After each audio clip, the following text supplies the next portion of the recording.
Bonjour. Bienvenue sur la chaîne Soma Bible. Voici le résumé de la leçon 6 de l'école du sabbat pour le premier trimestre de l'année 2025. Avant d'aborder cette leçon, n'oubliez pas de vous abonner et de cliquer sur l'icône du pouce levé pour soutenir notre mission de diffusion de l'enseignement de la Bible dans le monde entier. Jésus revient bientôt. Le titre de cette leçon, l'amour de Dieu pour la justice. Prions. Père céleste, merci pour ton amour et le don de ton Fils. Jésus, merci de nous avoir révélé le Père et de nous avoir donné la vie éternelle. Guide-nous dans toute la vérité et aide-nous à vivre en harmonie avec toi et les uns avec les autres. Au nom de Jésus, Amen.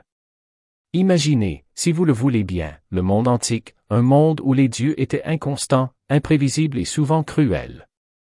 Ces soi-disant divinités exigeaient des sacrifices, même la vie d'enfants, et leurs adeptes vivaient dans une peur constante, ne sachant jamais si leurs prières seraient exaucées ou s'ils encouraient la colère. Ces dieux n'étaient pas des dieux, mais des démons se faisant passer pour des êtres divins, entraînant l'humanité dans les ténèbres spirituelles et morales. Mais il y a Yahvé, le Dieu de la Bible. Il n'est pas comme ces faux dieux. Il est bon, immuable et juste. Son amour est inébranlable et sa justice est parfaite. Dans Jérémie, chapitre 9, verset 24, Dieu déclare « Que celui qui se glorifie de ce qu'il me comprend et me connaît, de ce que je suis l'Éternel, exerçant sur la terre la bonté, le droit et la justice, car c'est en cela que je me complais. Car c'est en cela que je prends plaisir. » Tel est le Dieu que nous servons, un Dieu qui se complaît dans la justice, qui est l'oppression et qui, un jour, éradiquera tout mal et toute souffrance. Cette semaine, nous explorerons la profonde vérité de l'amour de Dieu pour la justice et la façon dont il s'entrelace avec son amour pour l'humanité. Préparons nos cœurs à le comprendre et à le connaître plus profondément. Dimanche, amour et justice, les deux faces d'une même pièce. L'amour et la justice, ces deux concepts sont souvent considérés comme opposés dans notre monde déchu. Mais dans le royaume de Dieu, ils sont inséparables. Le véritable amour exige la justice, et la véritable justice est enracinée dans l'amour. Le psaume 33, verset 5, nous dit « Il aime le droit et la justice, la terre est remplie de la bonté de l'Éternel. » Le verset 8 du chapitre 61 d'Isaïe fait écho à cette affirmation « Car moi, le Seigneur, j'aime la justice. » L'amour de Dieu n'est pas une émotion sentimentale et passive. Il est actif, puissant et juste.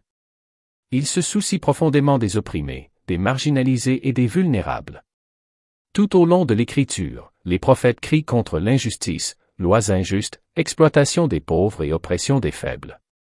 Le cœur de Dieu se brise pour ceux qui souffrent, et il appelle son peuple à refléter son caractère en pratiquant la justice, en aimant la miséricorde et en marchant humblement avec lui, voir Michée, chapitre 6, verset, émoticône, n'en croyant pas ses yeux. Mais pourquoi Dieu se soucie-t-il tant de la justice? Parce qu'il est juste. Sa nature même est le fondement de son gouvernement. Le psaume 85, verset 10, le décrit magnifiquement, la miséricorde et la vérité se sont rencontrées, la justice et la paix se sont embrassées. En Dieu, il n'y a pas de conflit entre l'amour et la justice. Ils sont parfaitement unis. Pourtant, dans notre monde, nous voyons chaque jour une justice pervertie. Les innocents souffrent, les coupables sont libres et les puissants exploitent les faibles. Comment ne pas crier à l'avènement de la justice parfaite de Dieu? Comment ne pas désirer le jour où il rétablira toutes choses? Lundi, la bonté inaltérable de Dieu. Dieu n'est pas seulement un Dieu qui aime la justice, il est la justice. Il est entièrement bon, juste et saint. Le Deutéronome, chapitre 32, verset 4, déclare « Il est le rocher. Son œuvre est parfaite, car toutes ses voies sont justes, c'est un Dieu de vérité et sans injustice, il est juste et droit. Il n'y a en lui aucune ombre de changement. Il est le même hier, aujourd'hui et éternellement. » Cette nature immuable de Dieu est notre point d'ancrage dans un monde de chaos. Lorsque tout semble s'écrouler autour de nous, nous pouvons croire que Dieu est toujours bon, toujours juste et toujours maître de la situation. Le psaume 9.7 à 8 nous rappelle que le Seigneur subsiste à jamais, il a préparé son trône pour le jugement. Il jugera le monde avec justice, et il fera droit au peuple avec droiture. Mais voici la question qui nous préoccupe souvent, Si Dieu est si bon, pourquoi permet-il tant de mal dans le monde? La réponse se trouve dans la grande controverse entre le bien et le mal.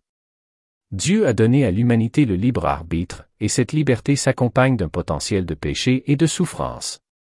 Pourtant, même au milieu du mal, Dieu travaille à l'avènement de sa justice ultime et de sa rédemption. Mardi, le Dieu qui ne change jamais. Le verset 6 de Malachie 3 déclare « Car je suis l'Éternel, je ne change pas ». Le chapitre 1 du livre de Jacques, au verset 17, y fait écho « Tout don bon et tout don parfait vient d'en haut et descend du Père des Lumières, chez qui il n'y a ni variation ni ombre de changement. » Le caractère de Dieu est constant. Il est toujours bon, toujours juste et toujours aimant. Cela signifie-t-il pour autant que Dieu est distant et insensible? Pas du tout. Dieu entre en relation réelle avec sa création. Il répond à nos prières, à notre repentir et à nos appels à l'aide. Pourtant, même lorsqu'il interagit avec nous, son caractère reste le même. Il est fidèle à ses promesses et ne peut pas mentir. Cette nature immuable de Dieu est notre espoir. Nous pouvons lui faire entièrement confiance, même lorsque la vie est difficile. Comme nous le rappelle le verset 8 du chapitre 13 de l'Épître aux Hébreux, Jésus-Christ est le même hier, aujourd'hui et éternellement. Mercredi, le Dieu qui fait des concessions. Certains passages de la Bible parlent de Dieu qui se repent ou qui se relâche. Cela signifie-t-il que Dieu change d'avis? Pas comme le font les humains. Le relâchement de Dieu est toujours une réponse à la repentance ou à l'intercession de l'homme. Il est prêt à suspendre son jugement lorsque les gens reviennent à lui, parce que son désir ultime est la réconciliation et la rédemption. Le livre des Nombres, chapitre 23, verset 19, et le 1er Samuel, 15, verset 29, indiquent clairement que Dieu ne se repent pas et ne se relâche pas comme le font les humains. Il n'est ni inconstant ni capricieux. Son relâchement est toujours cohérent avec son caractère d'amour, de miséricorde et de justice. Jeudi, s'accrocher à l'amour et à la justice. L'amour de Dieu est parfait. Il aime même ses ennemis et nous appelle à faire de même. Cet amour est radical, transformateur et contre-culturel. C'est l'amour que Jésus a démontré sur la croix, où la justice et la miséricorde se sont rencontrées. En tant que disciples du Christ, nous sommes appelés à nous attacher à l'amour et à la justice, Osée 12, verset 6. Nous devons refléter le caractère de Dieu dans nos vies en défendant les opprimés, en faisant preuve de miséricorde envers les personnes vulnérables et en marchant humblement avec notre Dieu. Vendredi, l'espoir d'une justice parfaite. Un jour, Dieu fera régner une justice parfaite. Les versets 3 et 4 du chapitre 15 de l'Apocalypse déclarent « Tes œuvres sont grandes et admirables, Seigneur Dieu Tout-Puissant. Tes voies sont justes et véritables, ô Roi des saints. Qui ne te craint pas, Seigneur, et ne glorifie pas ton nom? Car toi seul es saint. Car toutes les nations viendront se prosterner devant toi, parce que tes jugements ont été manifestés. » Jusqu'à ce jour, nous vivons dans la tension entre le déjà et le pas encore. Nous voyons des aperçus de la justice de Dieu, mais nous aspirons à sa plénitude. Gardons fermement l'espoir qu'un jour, chaque tort sera réparé et chaque larme sera essuyée. Terminons par les questions suivantes. Comment la compréhension de l'amour de Dieu pour la justice modifie-t-elle votre façon de voir le monde et le rôle que vous y jouez? Comment pouvons-nous refléter la justice et l'amour de Dieu dans notre vie quotidienne? Comment la croix du Christ démontre-t-elle à la fois la justice et l'amour de Dieu?